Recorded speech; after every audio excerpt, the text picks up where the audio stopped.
بسم اللہ الرحمن الرحیم وتوبوا الی اللہ جمیعا ایہا المؤمنون لعلکم تفلحون صدق اللہ مولانا العظیم وصدق رسولہ النبی الکریم الامین۔ نہایت ہی قابل صد احترام، واجب ذی تعظیم و تکریم معزز سامعین و حاضرین و امہات و اخوات، السلام علیکم ورحمۃ اللہ تعالی وبرکاتہ۔ آج کی اس خوبصورت علمی نشست میں ہم توبہ کی فضیلت اور حقیقت توبہ کے عنوان پر چند لمحات کے لیے گفتگو پیش کرنے جا رہے ہیں۔ گناہگار کا توبہ کرنا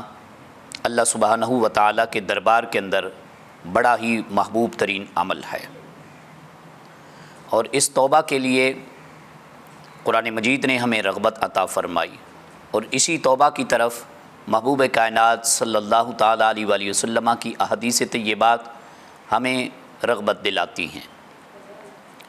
گناہگار سے گناہ سرزد ہو جانا یہ کوئی بڑی بات نہیں۔ گناہگار تو فی نفسی ہی ہے ہی گناہگار، اس سے چھوٹے گناہ بھی سرزد ہو سکتے ہیں، اس سے کبائر گناہ بڑے گناہ بھی سرزد ہو سکتے ہیں، لیکن گناہگار کا توبہ کی طرف آنا اور گناہ ہو جانے کے بعد، چاہے وہ صغیرہ گناہ ہو چاہے وہ کبیرہ گناہ ہو، اپنے جرم کو تسلیم کرتے ہوئے ندامت کے ساتھ رب رحمان کے دربار میں آ جانا اور توبہ کے لیے التجا گزاری کرنا، اللہ تعالیٰ کے ہاں یہ بڑا پسندیدہ عمل ہے۔ بلکہ یہاں تک کہ محبوب کائنات صلی اللہ تعالیٰ علیہ وآلہ وسلم نے ارشاد فرمایا کہ کوئی بندہ رب کے ہاں توبہ کرنا چاہتا ہے تو وہ یہ سماعت کر لے کہ رب کی بارگاہ میں توبہ والا دروازہ قیامت تک کے آنے سے پہلے کبھی بند نہیں ہو سکتا۔ ہر ایک دروازے کی بندش ہے،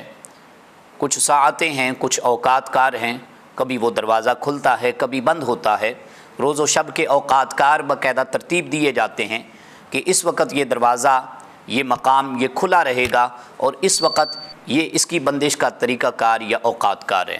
لیکن رب رحمان کی جو رحمت والا دروازہ اور توبہ والا دروازہ، یہ تا صبح قیامت تک بند نہیں ہو سکتا۔ اور نبی پاک صلی اللہ علیہ وسلم نے اس کی ایک مثال ارشاد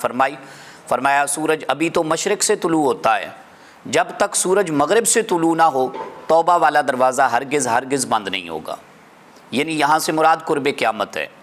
زندگی کے ہر روز و شب کے ہر لمحے کے اندر توبہ کا دروازہ کھلا ہے، اور اللہ تعالیٰ کے ہاں جو بندہ توبہ کرتا ہے، نہ صرف توبہ کرنے والی کی توبہ کو قبولیت کی سند بخشی جاتی ہے، بلکہ اللہ سبحانہ و تعالیٰ کا قرآن مجید تو یہاں تک ارشاد فرماتا ہے الا من تاب وآمن وعمل عملا صالحا فاولئک یبدل اللہ سیئاتہم حسنات وکان اللہ غفورا رحیما۔ فرمایا صرف توبہ کرنے والے کی توبہ کو قبولیت کا شرف نہیں بخشا جاتا، بلکہ جب وہ توبہ کرتا ہے اور اللہ تعالیٰ کے ہاں گریہ وزاری کا رستہ اختیار کرتا ہے تو اللہ تبارک و تعالیٰ اس کے جتنے بھی اعمال ہیں، چاہے وہ برے اعمال ہیں، اللہ ان کو بھی نیکیوں کے اندر، نیک اعمال کے اندر تبدیل فرما دیتا ہے۔ اور نبی پاک صلی اللہ علیہ وسلم نے ارشاد فرمایا کہ توبہ کی گرہ کیا ہے، حقیقت توبہ کیا ہے، فی نفسی توبہ کس شے کا نام ہے۔ یاد رکھیں کہ توبہ طریق ہے ندامت کا، پچھتاوے کا رستہ ہے۔ توبہ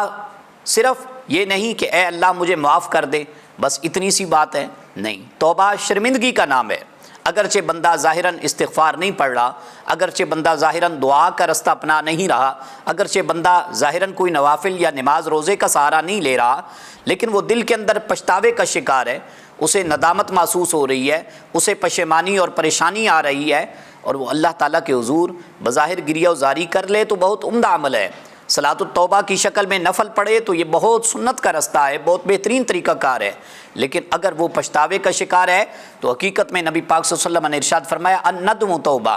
توبہ ہے ہی پچھتاوے کا نام، ندامت کا نام۔ تو ندامت بنیادی طور پہ گرہ ہے توبہ کی قبولیت کی، اور جب بندے کو پچھتاوا آ جاتا ہے تو جیسے ہی پچھتاوے کی آمد ہوتی ہے ابھی سینے کے اندر، دل کے اندر، تو وہ بندہ توبہ کی حقیقت کو پہنچ جاتا ہے، اور اللہ تبارک و تعالیٰ عرش الہیہ سے اس کے لیے قبولیت کی، معافی کی سند عنایت فرما دیتا ہے۔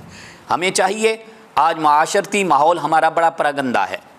آج اخلاقیات کا بھی جنازہ نکل رہا ہے، آج فرسودہ نظام زندگی ہے، آج صغائر گناہ کو تو صغائر گناہ سمجھا ہی نہیں جاتا اور کبائر گناہ کے لیے توبہ کی دہلیز پر نہیں پہنچا جاتا۔ آج ضرورت اس بات کی ہے کہ ہم صغائر گناہ کو بھی ترک کرنے والے بنیں اور کبائر گناہ کے لیے بالخصوص توبہ کا رستہ اپنائیں۔ یاد رکھیں کہ یہ جو صغیرہ گناہ ہوتے ہیں یہ بغیر توبہ کیے بھی نیکیوں کی وجہ سے، عبادات کی وجہ سے، صدقہ و خیرات کی وجہ سے یہ معاف ہو جاتے ہیں، لیکن جو کبائر گناہ ہیں وہ فقط صدقہ و خیرات سے، عبادات سے معاف نہیں ہوتے، ان کے لیے توبہ شرط ہے۔ اللہ سبحانہ و تعالی ہم سب کو صحیح معنوں میں اپنی رحمت کے ساتھ اپنی پاک بارگاہ میں رجوع کرنے کی ہمت و طاقت عنایت فرمائے اور صحیح معنوں میں اللہ تبارک و تعالی گناہ گار امت کے گناہوں کی بخشش فرما کے اللہ ہمیں اپنی رحیمی کریمی کا سایہ عطا فرمائے۔ وآخر دعوایا ان الحمد للہ رب العالمین۔